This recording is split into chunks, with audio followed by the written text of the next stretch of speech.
So we welcome to the show Andrew Lloyd Webber. Thank you. We have many things to talk about. Well, I'm far away. Where do you want to start? Where do I want to start? Now, where do you want to start? At the very beginning. It's a very nice place to start. Yeah. I'm sorry. Wrong musical. I did produce it once. Did you really? Sound of Music? Yeah, at the London Palladium. You've produced many things that you did not write as well. I produced a few, yeah. I always wanted to do The Sound of Music because when it first came to London, it was a really, really creaky old production. In fact, I wrote a fan letter, sort of aged 12 and being precocious and horrible little brat. I wrote a fan letter to Richard Rodgers, who was, of course, the composer of The Sound of Music. And I got a reply, and he asked me to the opening night in London. Wow. And it was the first opening night I ever went to. So I thought the production was really rather creaky, I have to say. But anyway, but the music was great and fine. So next morning I get into my school and this and the other, and all the kids from my college had laid out all the reviews, and they were appalling. Oh, really? I mean, the reviews for The Sound of Music in London were, I mean, it just said it's treacle. I mean, they just said it redefined sentimental rubbish and all of that, with a few of them condescendingly saying, however, the tunes are so great that maybe an astronaut one day will be whistling them or something, you know, and those kind of things.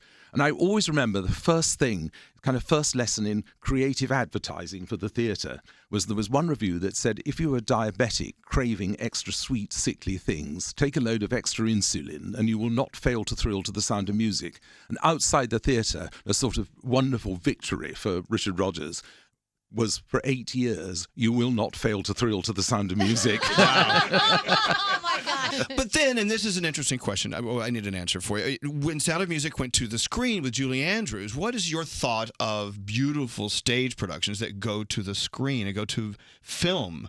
Are you such a purist? It must stay on the stage. No, I mean, I guess you have to think of film as a completely different medium, really, because it is, and it's you can't really take a stage musical and do it exactly the same way on screen, and it makes it a tricky one because my ones are really through composed, i.e., I think my biggest ones have all been all music, and I write them from A to Z, and therefore to sort of deconstruct them for movies is harder. But I think in general you just have to remember you're dealing with two different genres. Right. I mean, when I took School of Rock, which was obviously the great Jack Black movie, and when I produced and wrote the score for that here in New York, we were pretty faithful to the movie, but we had to consider it as a theatre work. We have to think of it, how is it going to play in the theatre? What are the things that we can do in the theatre that a movie can't? As there are, of course, lots of things that movies can do that theatre can't. I always remember when I did Sunset Boulevard, Billy Wilder saying one thing to me. Billy Wilder was, of course, the director of the original movie. And I remember he saw it, and I was very nervous about what the great man was going to say. And he just said, you know, you have done a wonderful job with my work. He called me Mr. Weber, and I'm not going to do his Austrian accent. But he said, you've done a wonderful job with my movie, but remember, the theatre is always in long shot. There you go. And But it turned out to be so beautiful, that kind of though. explains the difference, really, between theatre and movies. Well, I'll tell you a little story about Sunset Boulevard. When it came back for its second run here in New York, which was Yes, he recently. came back as a sort of concert. And I saw it, this is several months ago. I went with our friend Darren Criss to see, and we went backstage and met Glenn Close. I called her Miss Close because I don't know. You become weird when you go backstage at these things. But it was such a beautiful, beautiful show. But at that time, Andrew Lloyd Webber had 4 shows on the stage in New York City at the same time. Wow. Can you name them? Oh. So I can't. obviously, You can? You can. Oh, please. The School Phantom. of Rock, Yeah. obviously. Phantom. Right. Sunset Sunset Boulevard. Boulevard and Cats? Cats, yes. Cats, absolutely. Cats. That's only been done before by Rodgers and Hammerstein way back in the, Wow. way back when. Goodness. So 4 at the same time. You broke records here in New York City. Well, it's amazing, really, because not planned, because the Glenn Close concert was something that was done at the English National Opera in London. And it was only going to be done for 6 weeks. And it was very successful in London. And then a producer wanted to bring it here. And Glenn wanted to play it on Broadway again. So, I mean, it's fantastic for me. Completely unplanned and with a big orchestra and all the things that composers never get. Totally planned. We're gonna totally break records. And Yeah. Rodgers and Yeah. Hammerstein's, forget them. Like you pull out this Well, giant Oh, calendar. no, you see, somebody said, why don't you try and get a fifth show in? You should have. So I said, what am I going to do? Hire a theatre and read poetry? What do Yes. Doesn't matter. So, you Dinner can't do theatre. that. The wonderful thing about it is if things that are unplanned always turn out much better than things that you try and get together. Andrew Lloyd Webber is here. Let's go down the list. Do you ever get tired of going down the list? Yes. Or do you forget? Wait, does he read one where you go, oh, I did that? Like, do you forget sometimes? No, they're all kind of babies. Yeah. So I've always got special feelings about all of them. Oh. Well, Joseph in the Amazing Technicolor Dreamcoat. Jesus Christ Superstar. I'm going down the list of the ones I've seen. Yeah. Because I'm the only one that matters. Evita, right? Yeah. Cats, Yep. which we have questions about. Yeah, I got questions about Starlight cats. Express, I saw. Phantom of the Opera, of course, I've seen several times. Sunset Boulevard, I've seen twice. School of Rock, we've seen twice. Yes. Now, and there were many more as well. We're going to get to, we have something going on the road as well. We got to talk about that. But back to Cats. Do you want to ask him the question? Yeah, so my favorite part about Cats was when they would jump up and where I was sitting, they would come. But I still don't understand it. She doesn't understand Cats. Cats. I was so confused by the story behind Cats. Would you please explain Cats to Danielle? Please. Well, how long have you got? No, Cats basically started with me wanting to try and set the poems to music because they were written by T.S. Eliot and they were read to me when I was a kid. And I was quite interested to see because up to that time I'd only written music. Well, I'd really written my music first. And although I'd obviously very much involved with the choice of stories and how they were, I'd never really written, to set existing verse or poems or lyrics. And so I tried doing that. And we performed them for T.S. Eliot's widow, and she produced the story of Grisabella the Glamour Cat that had been cut from the original book because Eliot thought it was too sad for children. She also told me an awful lot of other interesting things, like he'd had a huge offer from Disney in 1940, roughly, to follow up Fantasia with the cat poems. And it kind of set my mind racing. Now, he turned it down because apparently Eliot didn't like Fantasia. I mean, I love Fantasia, but I don't know why he didn't. Anyway, so I kind of got really interested in whether there was a possibility of doing something bigger with cats. And then we found a letter from him all about an event that took place once a year, which was called a Jellicle Ball, which we presumed was the Jellicle Ball, and after which all the dogs and cats, and there were dogs in it too at the time, all got into a big balloon and flew up past the Heaviside Lair into another place. And I thought, that's really interesting. I mean, maybe we've got a story which a thin story, but which we could turn into really a story of redemption, and which is what it really is. And it's really about, the outsider being redeemed. See, now I need to go see it again. And it's a very tenuous story, but it works really because the more we keep cats closer to what T.S. Eliot was about, the better the show works. I mean, I fear sometimes it strays from that, as productions do, but when I try to get to it, I always try and bring it back. That's when they call it stray cats. Yeah, stray cats. Yeah. Lost cats. But I believe Cats is ending its Broadway run this year. Yes, I mean How many years has it been on? Well, it's in this revival. It's been on about 18 months. Right, but I mean, originally, oh gosh, I've forgotten now. It was a lot. It might have been 20 years. Well, let's talk about Phantom. Well, Phantom's 30 here. 30 years on amazing. Broadway. You are, of course, not from the United States, but was it always your goal to have your work on the Broadway stage? More so than the West End, or are they both just as important to you? Well, when I started out, which you probably kind of guessed slightly from my story about The Sound of Music and school and everything, musicals in Britain were not what was cool. And they probably still aren't really, but they weren't what you really want. I mean, the Beatles were happening all around. If you were interested in musical theatre, you were considered to be a bit of a nut. And I was absolutely bitten by it really very, very young. And I loved all the American musicals. I mean, I loved my rock as well. I mean, I was an odd child because there was a show on in Britain, which might explain it all, that you never had here, obviously, but it was a Saturday night show, which was all the current rock stars of the time, the British rock stars, filmed live in a theatre called the Hackney Empire. and the show was called Oh Boy, and it was wildly theatrical.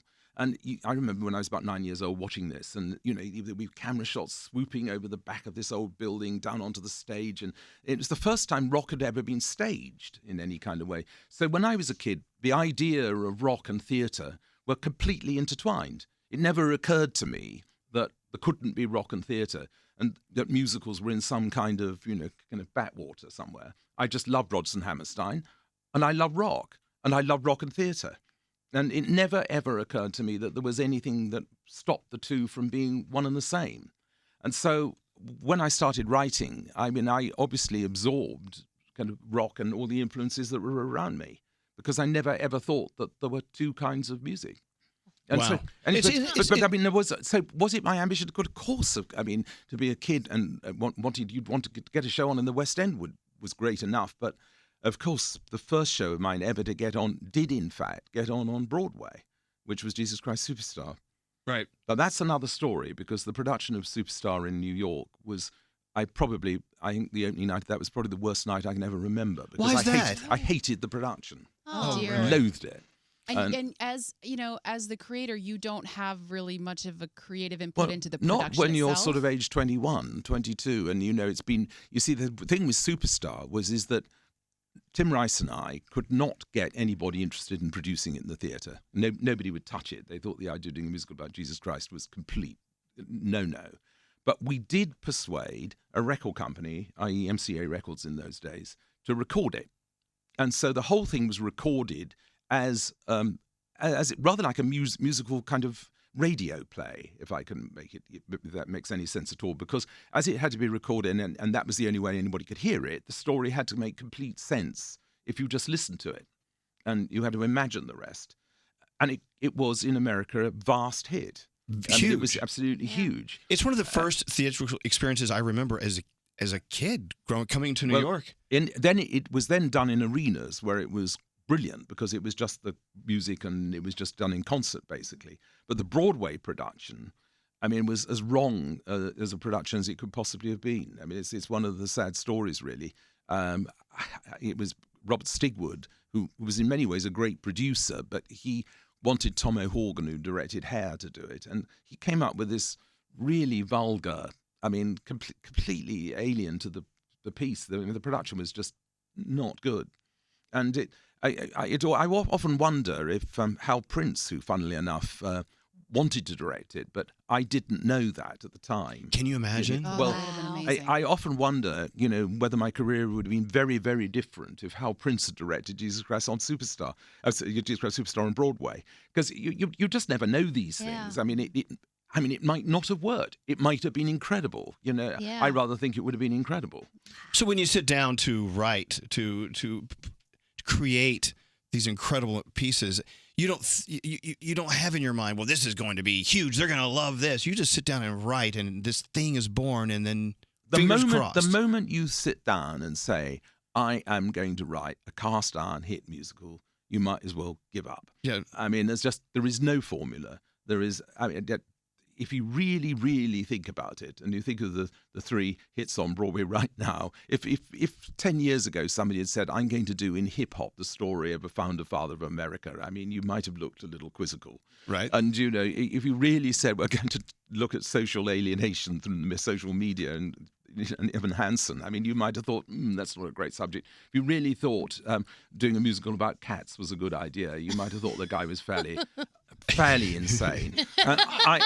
I'm looking for a subject. I can't find anything to write at the moment, because I really want to get started in writing again. But the moment somebody says to me, that is the worst idea for a musical I have ever heard, is the moment I get very excited about the subject and think, this is something I definitely are going to do. Because if you think every musical that you've loved, Yeah. think it through, you shake your head and go, this shouldn't have worked. Right. But was there Right. anything you ever wrote that will never see the light of day, that was so outlandish that even you shake your head at yourself and your own Not creativity? probably outlandish, bad. I would Bad? say.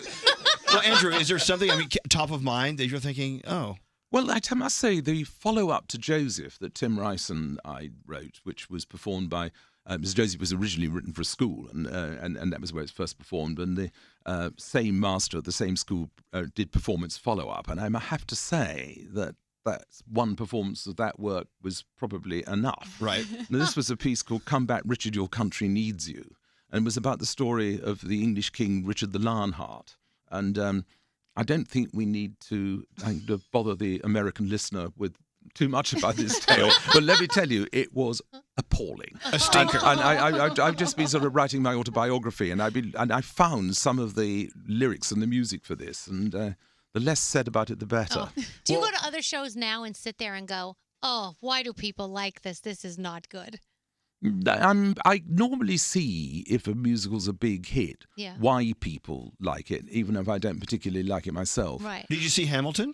Yes, of course. I saw Hamilton ages ago, actually. What did you feel about it? Well, I thought it was, I think I said at the time, it was before it came to Broadway, that I thought it was the most exciting thing that I'd seen in musical theatre for really, actually, I think probably in my professional career. I thought it was the first thing with a completely new way of looking at it and a completely different tone of voice.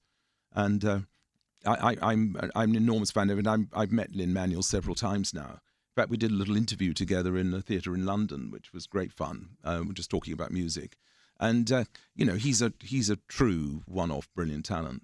If you had to get Hamilton tickets now, would you be able to get them as Andrew Lloyd Webber, or would it be hard for you to get Hamilton tickets as well? I don't know. I'll try. Can you get us a pair? That'd be nice. Yes. I'll let you know. I'd like to go. So, before you walked into the room, we were saying we were looking over our notes, and someone said, "Well, what do we call Mr. Webber?" I said, "Well, I think you'd just call him Andrew."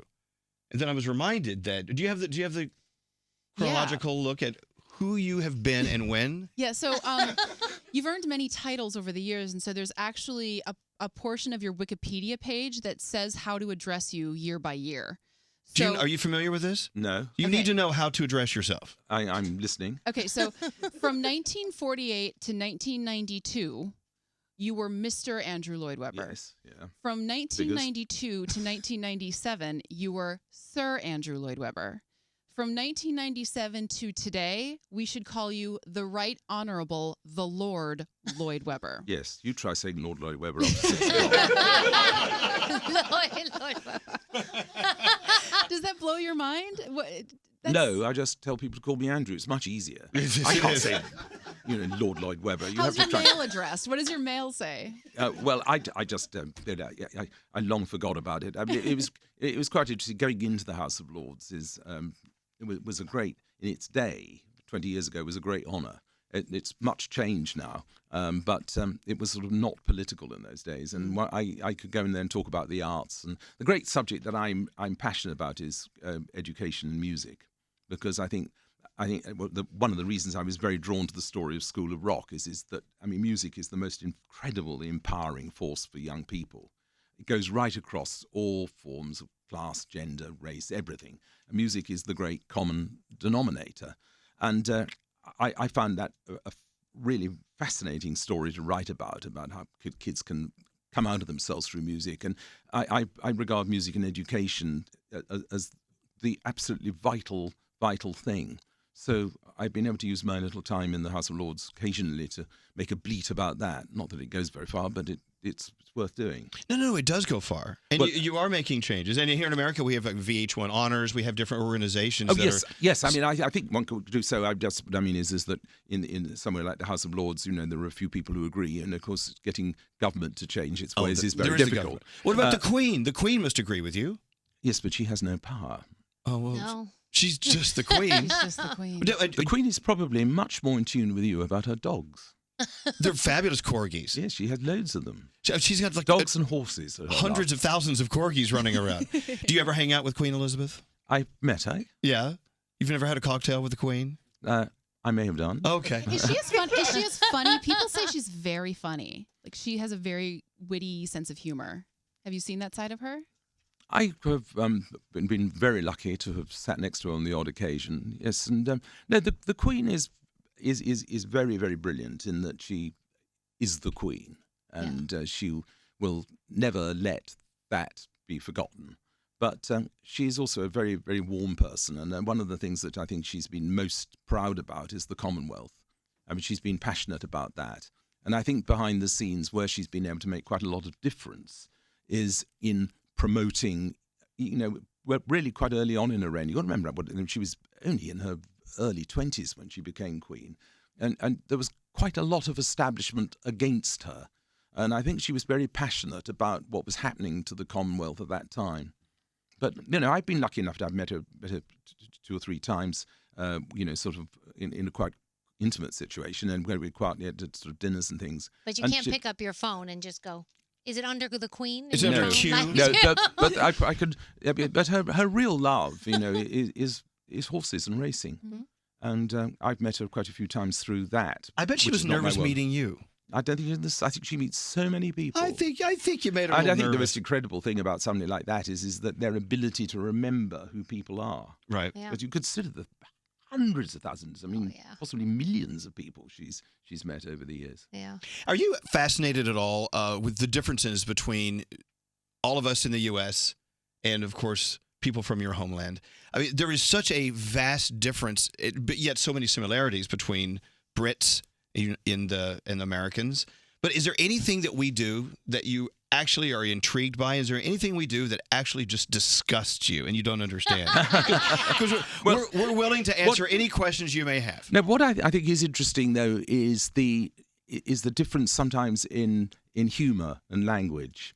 I did find with School of Rock that the American jokes don't necessarily land in London and the other way round. Right. So, I mean, I was very, very particular when I decided to do School of Rock that what we would not do was to open it in London, because it's an American story with American children, and American children speak in a different way to the way I do. And, I felt that I could never get it together with a bunch of British kids trying to be American. Right. And so we decided to do it here first, and it was absolutely the right decision. I mean, the funny thing is that there are differences, but the common denominator is still pretty huge.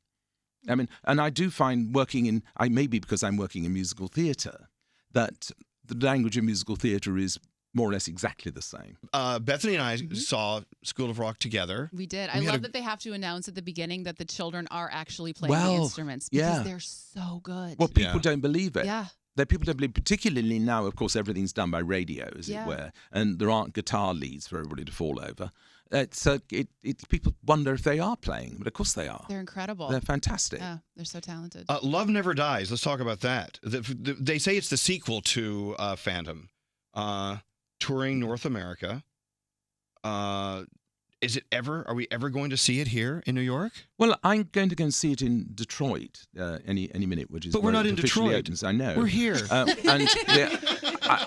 think everybody knows it opened in London, and it wasn't right in London. This is a completely different production. This is the Australian production, which has been reworked for America, but it was a completely different production, which I was very pleased with. And I get to be very, very interested to see. I mean, I've been around too long to say I know that something will come to New York, or because it would be fantastic for me if it did. And I'm very, in many ways, I think there's more music, and I'm saying I don't know how to put this, but I think there's more sort of real music content in Love Never Dies than there is in the original Phantom. I mean, I'm really very obviously love the original Phantom, but there's quite a lot going on in Love Never Dies, because I was trying to close off a whole chapter of my life, really. And also, it was a secret. I wasn't particularly well at the time when I wrote it, and it was, I'm well over all that now. But it was like, it's therefore quite a personal piece to me. It will never, ever be the sort of blockbuster, the Phantom, was or is. But maybe for me, in many ways, it's my favourite. Wow. I like how he said it'll never be. But watch it. You never know. You never know. It's a weird thing about musicals, and something that I think it's really important to remember is that they are unbelievably collaborative animals. Now, I remember when I first really met Hal Prince, I had done a disastrous show in London called Jeeves, which was all wrong, and he wrote me a letter saying, banked the score. He said, because there's too many good tunes in there. In fact, I never did, because I'm rather fond of Jesus. It's been in it, so it stays as its own. But he said the one thing to remember is you can't listen to music if you can't look at it. Well, think about it. What he meant is that the production was hideous, and it was hideous to look at. And I think back over the years now about musicals that, say take Chicago, which opened the same season as Chorus Line. Zeitgeist not right for it. Chorus Line was the big one, and Chicago disappeared. I happened to see its opening night because I knew the musical director, and I remembered it was good, but it was a bit of a muddle. Even if it was choreographed by Bob Fosse, it didn't quite gel. All those years later, it's done again, almost in concert form, in the production that we now know and is still running around the world. Hits the O.J. Simpson trial. Everybody says, "Oh, I get it. Yes, of course." And probably Chicago now, had a very successful movie, and probably maybe even better known in some places. Certainly in Britain, I think it would be better known than Chorus Line, which was brilliant. Mm-hmm. But, it just shows you that timing, and it can be everything. And a production can be everything. So I don't know Love Never Dies, but all I can say is that I often wonder if Phantom of the Opera hadn't been a wonderful coming together of Hal Prince, myself, and Maria Bjornsson, the fantastic design of Maria Bjornsson. If it had been slightly different, what? Wow. I don't know. So you don't know? You don't. But I love how you have no problem saying, yes, we did this, and it was a disaster. Yeah, well, that's the thing you have to remember. And there's no shame in them either. So you don't sweep them under the rug? No, get on and do the next one. You say Jeeves out loud. Great Jeeves! Show. Playing in Windermere in Britain at the moment in a new form, a little tiny theatre of 100 seats in the north of England. I'm more interested in the reviews of that than I am in anything else, I think, right now. Looking back to when you were a kid, and you were writing music. You grew up in a house just filled with music. Your family, all music. You were writing things before you were 10 years old, I had heard.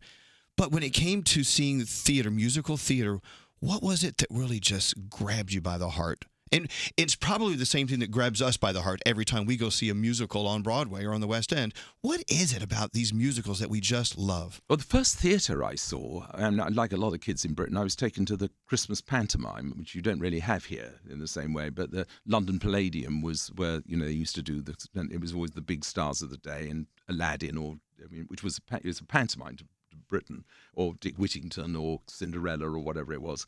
And that would have been the first thing I saw. But I do remember a sort of Christmas holidays where I had a complete baptism by fire in musicals. And I was already turned on to musicals by then. But within 6 weeks, I saw My Fair Lady with the original cast. I saw West Side Story, which had just come to London. And I remember thinking, gosh, how can it be that musicals can be so very, very different, but yet so brilliant? And if you think about it, West Side and My Fair Lady were sort of chalk and cheese in those days. And then I also saw the film because I liked My Fair Lady so much of Gigi. And at exactly the same time, I saw the film South Pacific. And South Pacific, if I'm being really truthful, was probably the one that absolutely hooked me.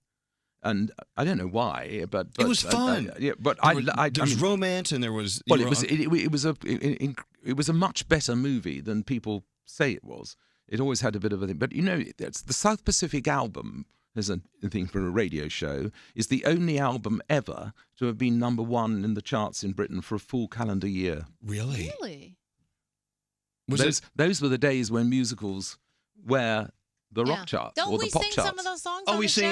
show? I was Watch in That high Man school. and- And 101 tons of fun. My Little Honey Bun. I think if I were really, really pressed to say what do I think is the greatest song ever written, I think I'd say Some Enchanted Evening. Some Enchanted Evening. Really? Oh, the voice, the guy, the lead on the movie. I forgot his name. Rosanna Brazzi was the lead. My gosh. He didn't sing it though. He didn't? No. Oh, no, now you're ruining it for me. No, No, it was dubbed by a guy called Giorgio Tozzi. Who we never heard from again, Right, I'm exactly. assuming. That was all he did. No dice for Giorgio. I think of all the... Please write a musical called No Dice for Georgia. No, you really should. You should think that through. It's such a bad idea, I think I'll go and do it. Oh, all roads are leading down that path, or all things are leading down that road. But back to my original question, because I think I would love to hear your answer to this. What is it about the musical theater that we all gather in these beautiful houses that have been there, gorgeous architecture.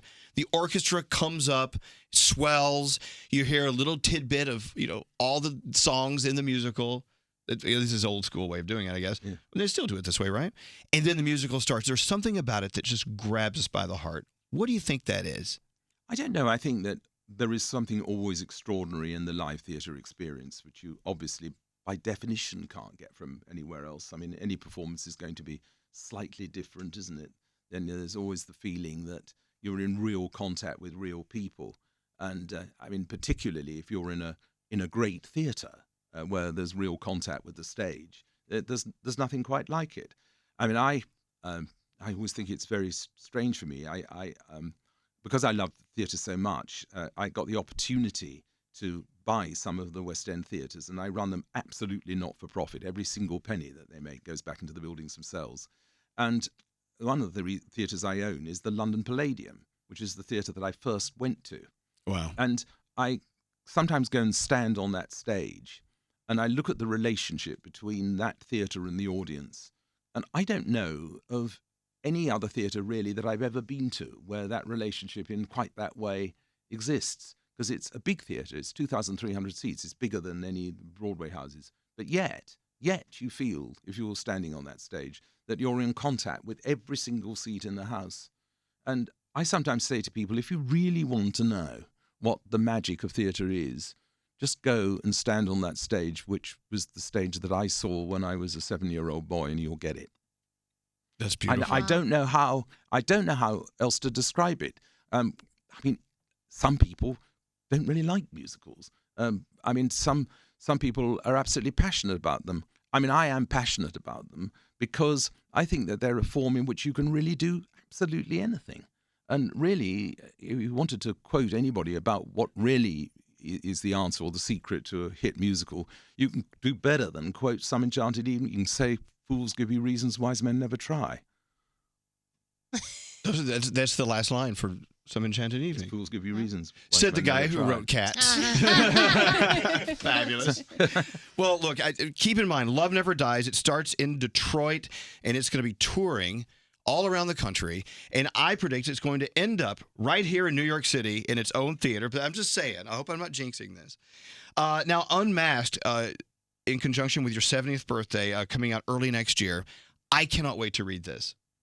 I bet Unmasked can be turned into a musical. I'm just saying. I don't know who. Well, I wrote in the introduction of it that I am the most boring person that I've ever written about, and I'm in two minds about this book. I mean, it only gets up to the Phantom of the Opera, and it's absolutely sort of, in my view, vast. But I hope it's quite funny. I just think there are quite a few stories that which people perhaps don't know, which I sort of do tell. But it's a kind of frank, really. I mean, it really is my point of view of how these shows sort of got on and how they happened. And the Cats saga is something that when you actually read it, I can hardly believe myself that it ever got on. There's one really interesting thing. I discovered that the guy who finally put up the last bit of money when we thought we would have to stop Cats in its tracks because we were short of 20% of its investment. The guy who put up the money for it was a neighbour of mine in the country, and he saw me looking rather gloomy, and he said, "Look," he was a kind of investment guy, and he put up the last bit of money for it, having heard the tune of Memory, and I heard 10 days ago, which I'm going to have to put into the book, that he did one other thing. He put up some of the money for Apple. Oh, okay. Oh, wow. I wonder which one paid off the most. So I have a feeling that the Apple might have just done rather better. But it's extraordinary. All these sort of things you discover when you do a book. I was rather dreading doing it, but in the course of doing it, I made an awful lot of discoveries about things connected with myself that I never actually knew. Well, they say you write a book and you do learn more about yourself than any other thing you do in life. But one thing, there won't be a second one. I can tell you. It'll stop at the Phantom, and that's it. That's no more. All right. No, I'm not going to quote you on that. I think we deserve more than that. But Thank you so much for coming Well, in. thank you. It's such an honor meeting you. And I have a billion and one questions I want to ask you, but at a later time, because I want you to promise you'll come back and see us. I would love to. Thank you very much. Thank Andrew you. Lloyd Webber. Thank you.